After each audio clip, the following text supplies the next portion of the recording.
Hi అండి, అందరికీ నమస్కారం.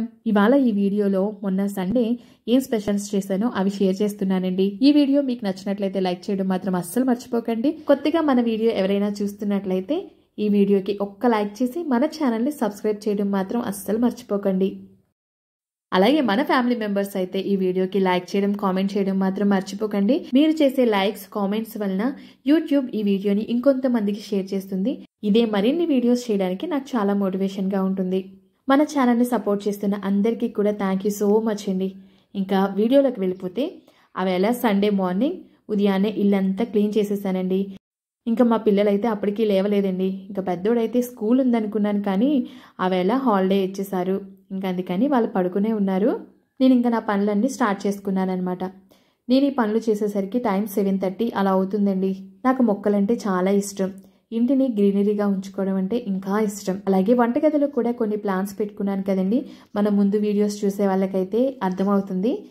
మొక్కలు పెట్టడానికి ఈ ప్లేస్ కంఫర్ట్గా ఉంది అంటే మాత్రం ఆ ప్లేస్లో కంపల్సరీ ఒక మొక్క అయితే పెట్టేస్తాను. ఇంకా వేళ ఏంటంటే వంటగదిలో ఉన్న మొక్కల్ని క్లీన్ చేస్తున్నానండి.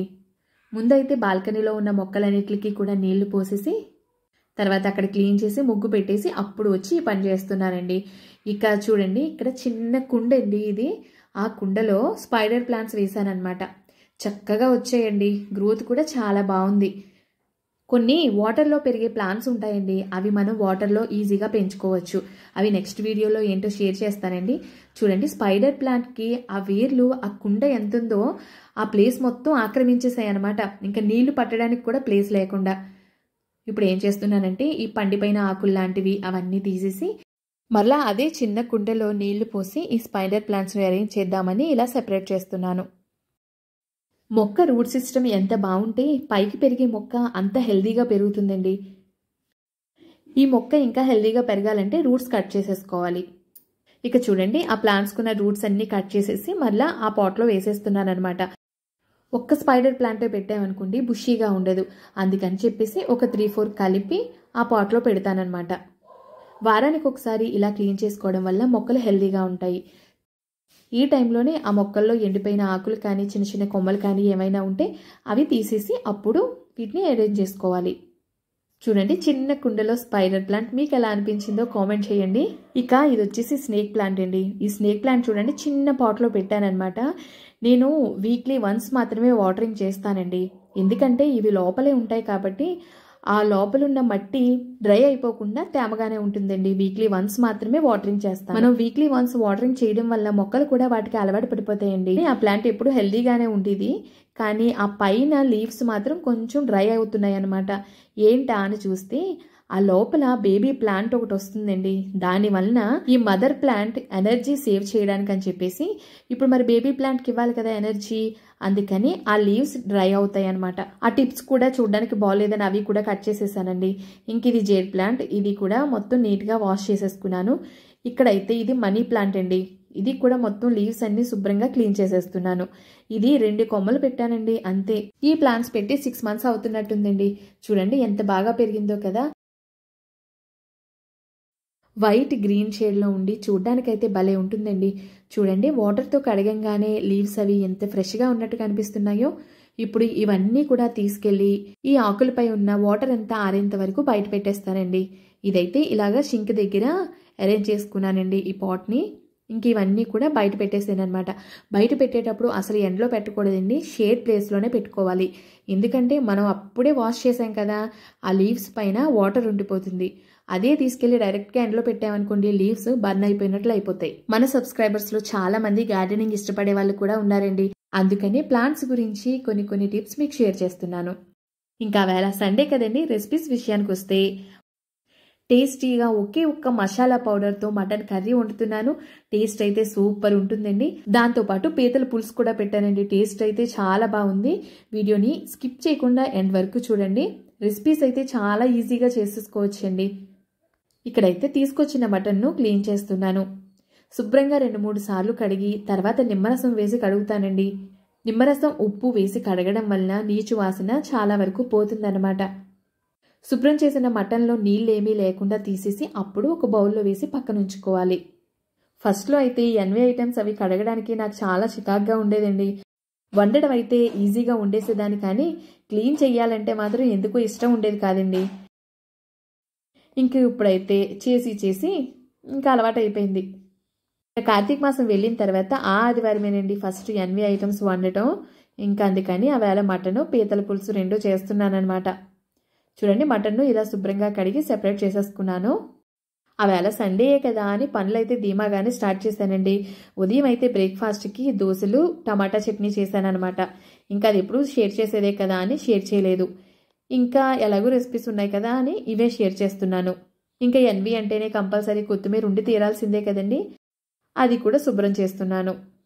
ఇక ఇదిగోండి పీతలు, ఒక పీతని 2 ముక్కలుగా కట్ చేయించారనమాట. ఎందుకంటే తినడానికి ఈజీగా ఉంటుంది కదండి, అందుకు. వీటిని కూడా శుభ్రం చేసి ఉప్పు, పసుపు, నిమ్మరసం వేసి శుభ్రంగా కడిగి పక్కన పెట్టేశానండి. ఆకుకూరల్ని ఎప్పుడైనా కానీ మనం ఎంత ఫోర్స్గా వచ్చి వాటర్లో కడిగినా ఎప్పుడు కూడా ఒక గిన్నెలో ఎక్కువ వాటర్ తీసుకొని అందులో వేసేసి ఉంచామనుకోండి, ఇసుక ఏమైనా ఉంటే నీళ్ళలో అడుగు నుండిపోతుంది. అప్పుడు ఆ వాటర్లోంచి తీసేసి వాటర్ అంతా డ్రైన్ అయిపోయేటట్లు చూసి అప్పుడు ఫ్రిడ్జ్లో పెట్టుకున్నామనుకోండి, చలికాలమే కాబట్టి ఒక వారం రోజుల పాటు స్టోర్ చేసుకోవచ్చు. ఇక ఇక్కడైతే మటన్ ఇగురికి అలాగే పీతల పులుసుకి రెండింటికి కూడా ఉల్లిపాయలు అయితే కట్ చేస్తున్నానండి. ఆదివారం అంటే ఈ క్లీనింగ్కే చాలా టైం అయిపోతుందండి. ఈ తెచ్చినవి శుభ్రంగా కడగడం, కూరకి ఏం కావాలో చూసుకోవడం, ఈ ఉల్లిపాయలు అవి కోసుకోవడం, ఇవేనండి చాలా వరకు పనులు ఉంటాయి. ఇవన్నీ రెడీ చేసేసుకున్నాం అనుకోండి, వంట చాలా సింపుల్గా చేసేయచ్చు.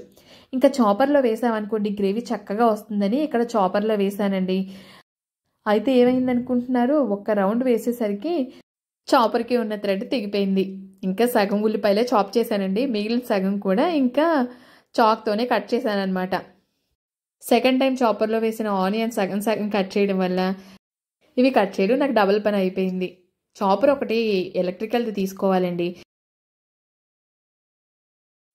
మన ఉల్లిపాయలు సన్నగా కట్ చేసుకోవాలంటే చాలా టైం పడుతుంది కదండి, అదే చాపర్లో వేసేసామంటే చాలా ఈజీగా చాప్ చేసి ఇచ్చేస్తుందండి. గ్రేవీ కూడా చక్కగా వస్తుంది.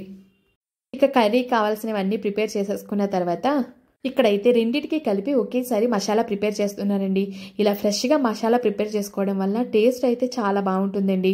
ఇక్కడ నేను మటన్ గ్రేవీ పీతల పులుసు చేస్తున్నాను కదండి. పీతల పులుసులో ఎక్కువ మసాలాలు ఏమీ అవసరం లేదు, కానీ మటన్ గ్రేవీలో కావాలి కదండి. ఇంక రెండింటికి కలిపని చెప్పేసి ఇక్కడ మసాలా తయారు చేస్తున్నాను.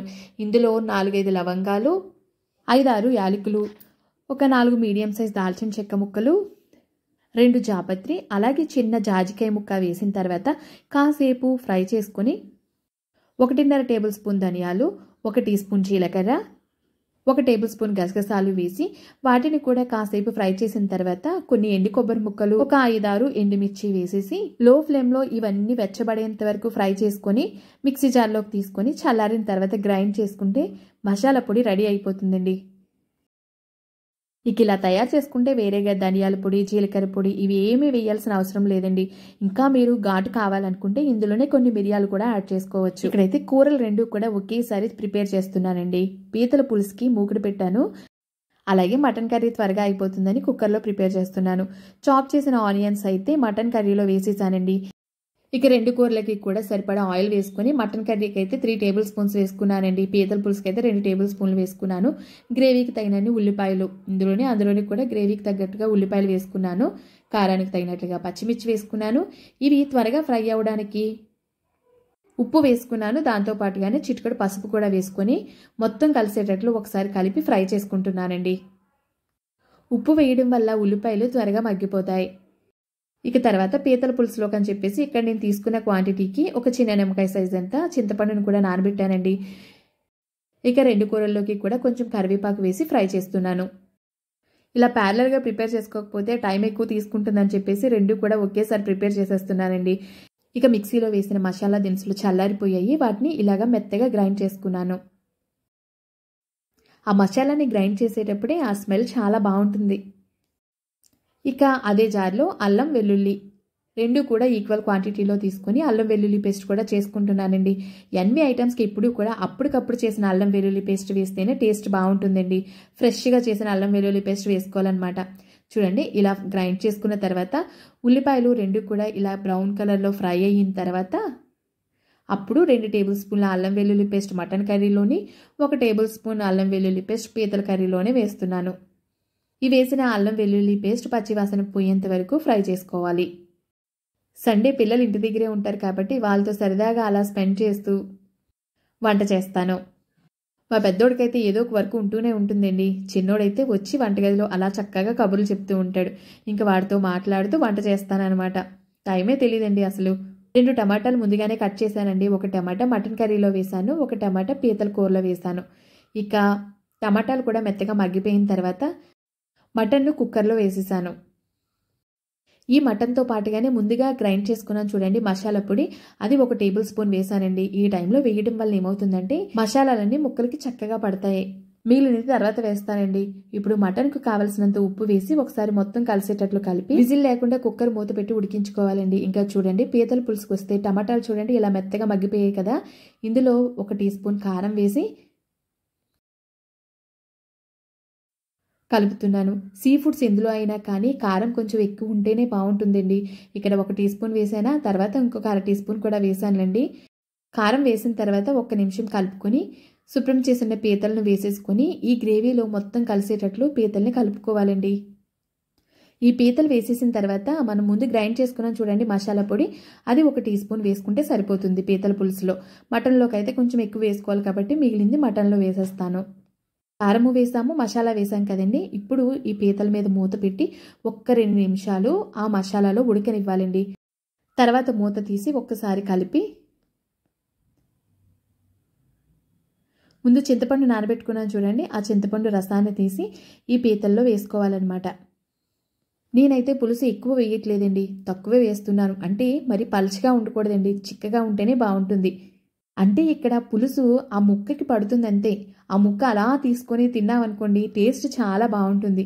జలుబుగా ఉన్నప్పుడు ఇలాంటి పీతల పులుసు చక్కగా వండుకొని తిన్నామనుకోండి జలుబు పరారనమాట. ఇప్పుడు దీంట్లోకి కావలసినంత ఉప్పు వేసి మరలా మొత్తం ఒకసారి కలుపుకొని ఉప్పు సరిపోయిందో లేదో చూసుకొని ఇంకా మూత పెట్టి 5 నిమిషాలు మీడియం ఫ్లేమ్లో ఉడికించామనుకోండి పీతల పులుసు రెడీ అయిపోతుంది. ఇక మటన్ విషయానికి వస్తే మటన్ చూడండి ఇలా సగం వరకు ఉడికిపోయి ఉంటుంది. ఇప్పుడు దీంట్లోకి 2 టీ స్పూన్ల కారం, దాంతోపాటుగానే మిగిలిన మసాలా పొడి అంతా కూడా వేసేసి కలుపుకోవాలి. ఇందులో సెపరేట్గా ధనియాల పొడి కానీ జీలకర్ర పొడి కానీ ఏమి వేయాల్సిన అవసరం లేదండి. అన్నీ కలిపి ఒకే మసాలా పొడి తయారు చేసుకున్నాం కాబట్టి అప్పటికప్పుడు చేసుకున్న మసాలా పొడి వేసుకోవడం వల్ల కూర టేస్ట్ చాలా బాగుంటుందండి. ఒకసారి మీరు కూడా తప్పకుండా ట్రై చేయండి. ఈ మసాలాలన్నీ వేసిన తర్వాత హై ఫ్లేమ్లో ఉంచి ఖచ్చితంగా 2 నిమిషాలు ఫ్రై చేసుకోవాలండి. ఫ్రై చేసుకున్న తర్వాత గ్రేవీకి సరిపడినన్ని నీళ్లు పోసి కుక్కర్ మూతను విజిల్తో సహా పెట్టి మనం తీసుకున్న మటన్ లేతదా ముదురుదా అన్న దాన్ని బట్టి చూసుకోవాలి. నేనైతే ఇక్కడ మీడియం ఫ్లేమ్లో 4 విజిల్స్ వచ్చేంత వరకు ఉడికించానండి. అప్పుడు మటన్ చక్కగా ఉడికిందనమాట. ముదురుదనుకోండి ఇంకొక 2 విజిల్స్ ఎక్స్ట్రా రానివ్వాలి. అప్పుడే మటన్ చక్కగా ఉడుకుతుంది. ఇంకా చూడండి కౌంటర్ టాప్ అయితే వంట అయ్యేసరికి ఇలా ఉంది కదా. ఇప్పుడు కౌంటర్ టాప్ అంతా నీట్గా చేసేస్తున్నానండి. వంట అక్కడ పక్కన అవుతూ ఉండగానే ఇలాంటి పనులన్నీ చక్కబెట్టేసుకుంటాను. ఎందుకంటే మనకి సెపరేట్గా ఎవరు చేసేవాళ్ళు లేరు కదండి, మనకి మనమే చేసుకోవాలి కాబట్టి ఎప్పుడు పని అప్పుడు ఫినిష్ చేసేసుకున్నాం అనుకోండి ప్రశాంతంగా కూర్చోవచ్చు. వంటగదిలోవి ఎక్కడెక్కడ ఉన్నాయనుకోండి వండింది కూడా సరిగా తినాలనిపించదు. చూడండి మధ్యలో పీతల్ని ఇలా కలుపుకుంటూ ఉండాలి. ఇలా పీతలను కిందికి పైకి కదుపుతూ ఉడికించడం వలన లోపల వరకు గ్రేవీ టేస్ట్ చక్కగా వెళ్ళి ముక్క తింటుంటే మనం తినేటప్పుడు టేస్ట్ బాగుంటుందన్నమాట. ఇక పీతల కూర అయితే రెడీ అయిపోయిందండి. ఇంకా లాస్ట్లో కొత్తిమీర వేసేసి ఒక్కసారి కలిపేసి స్టవ్ ఆపేసామనుకోండి టేస్టీ పీతల కూర రెడీ అనమాట. ఇక ఈ పీతల్ని అన్నంలో కలుపుకొని తినే కన్నా డైరెక్ట్గా ఆ ముక్కలు తింటేనే టేస్ట్ బాగుంటుందండి. ఇలా ఈ వింటర్ సీజన్లో తినడం వల్ల ఎప్పటి నుంచో ఉన్న జలుబులు అవి కూడా మొత్తం తగ్గిపోతాయి అన్నమాట. ఇక తర్వాత వంట అయ్యేటప్పుడు అయిన గిన్నెలన్నీ కూడా నీట్గా క్లీన్ చేసేసుకుంటున్నాను. ఇంకా వంట ఒకవైపు అవుతూ ఉండగానే ఇవన్నీ క్లీన్ చేసేస్తానండి. లేదంటే వాటికి సెపరేట్ టైము వీటికి సెపరేట్ టైం ఇంకా అలా వంటగదిలోనే స్పెండ్ చేయాల్సి వస్తుంది. వంటకి ఖచ్చితంగా 10 గంటలకు స్టార్ట్ చేశాననుకోండి 12 గంటలకల్లా అయిపోవాలి. అంటే 2 గంటలు ఇలా పెట్టుకుంటాను. ఆ టైంలోనే వంటగదిలో పనులన్నీ అయిపోవాలని ప్లాన్ చేసుకుంటాను. అంటే మరీ ఖచ్చితంగా అలాగే అవుతుంది అని చెప్పలేనండి. ఎందుకంటే ఒక్కొక్కసారి అటు అవుతుంది ఇటు అవుతుంది అప్పుడున్న పరిస్థితులను బట్టి. ఇక కౌంటర్ టాప్ అయితే అంతా నీట్గా ఉంది. పీతల పులుసు రెడీ అయిపోయింది. ఇంకా మటన్ కూడా అయిపోవచ్చిందండి. ఇంకొక విజిల్ వస్తే సరిపోతుంది. చూడండి ఇంకా ఆ విజిల్ కూడా వచ్చేసింది కదా. ఇంకా స్టవ్ ఆపేసాను. పీతల పులుసు చూడండి ఎలా ఉందో. అసలు ముక్క ఇలా తింటూ ఉంటే అసలు టేస్ట్ అయితే చాలా బాగుందండి. ముక్క మొత్తం చక్కగా గ్రేవీలో ఉడుకుతుంది కాబట్టి తినేటప్పుడు టేస్ట్ చాలా బాగుంటుందండి. ఇక మటన్ కర్రీ కూడా రెడీ అయిపోయిందండి. ప్రెషర్ అంతా పోయిన తర్వాత తీసి లాస్ట్లో కొత్తిమీర యాడ్ చేశాను. ఇంకా రైస్ కూడా స్టవ్ మీద పెట్టేశానండి. వేడివేడిగా ఉంటుంది కదా, అప్పటికప్పుడు వండుకుంటే అన్నం బాగుంటుంది. Okay my dear family members, ఈ సండే స్పెషల్ రెసిపీస్ మీకు ఎలా అనిపించాయో కామెంట్ సెక్షన్లో తప్పకుండా షేర్ చేయడం మాత్రం అస్సలు మర్చిపోకండి. అలాగే ఈ వీడియో కనుక నచ్చినట్లయితే ఈ వీడియోకి ఒక్క లైక్ చేయడం మాత్రం అస్సలు మర్చిపోకండి. Okay my dear family members, next మరొక మంచి బ్లాగ్తో మళ్ళీ కలుద్దాం. అంతవరకు bye bye. Thanks for watching.